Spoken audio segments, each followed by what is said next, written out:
هل الواقع اللي احنا عايشين فيه فعلا واقع ولا مجرد تجربة ذهنية بنشارك فيها من غير ما نعرف؟ كل يوم بنقضي ساعات في عالم رقمي، بنكلم ناس ما شفناهمش، بنضحك بنزعل وبنحس، بس هل المشاعر دي حقيقية ولا التكنولوجيا نجحت تخلي الافتراض يتحول لواقع جديد؟ يمكن السؤال مش هو ايه الفرق بين العالمين، لكن هو احنا لسه نقدر نفرق بينهم اصلا؟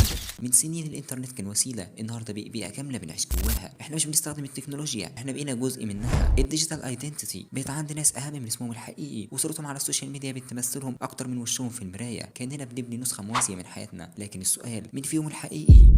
الميكسد رياليتي او الواقع المختلط مش مجرد تجربه جديده، دي بوابه تغير ادراكنا للوجود نفسه. العلماء في جامعه ستانفورد عملوا دراسه سنه 2022 على مجموعه من المشاركين استخدموا نظارات الواقع الممتد لمده اسبوعين. النتيجه ان اكثر من 62% قالوا انهم بداوا يحسوا ان تجاربهم الافتراضيه واقعيه اكتر من مواقفهم اليوميه، وده بيخلينا نلاحظ ان التغيير الحقيقي مش بس في حياتنا لكن في البرسبشن نفسه، في الطريقه اللي علينا بيشوف وبيفهم بيها العالم. العالم يعيش تجربه واقعيه كامله في بيئه رقميه بيتعامل معاها كحقيقه حتى بعد ما تخلص.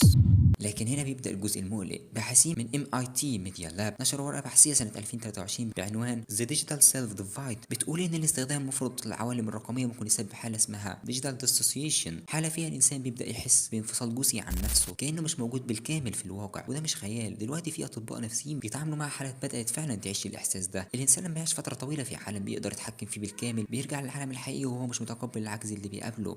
في علم النفس في مصطلح اسمه ديجيتال اسكيبزم، يعني الانسان بيهرب من مشاكله الحقيقيه بالانغماس في العالم الرقمي. جامعه اوكسفورد انترنت انستيتيوت عملت دراسه في 2021 عن الظاهره دي، ولقيوا ان اغلب المشاركين اللي بيقضوا اكتر من 6 ساعات يوميا في الواقع الافتراضي بيظهر عندهم انخفاض في الرضا عن الذات وارتفاع معدلات القلق بعد الخروج منه. الانسان بيهرب من وجع الواقع لكنه بيلاقي وجع تاني هناك، وجع الانفصال. الهروب مش علاج، هو بس تاجيل للواقع.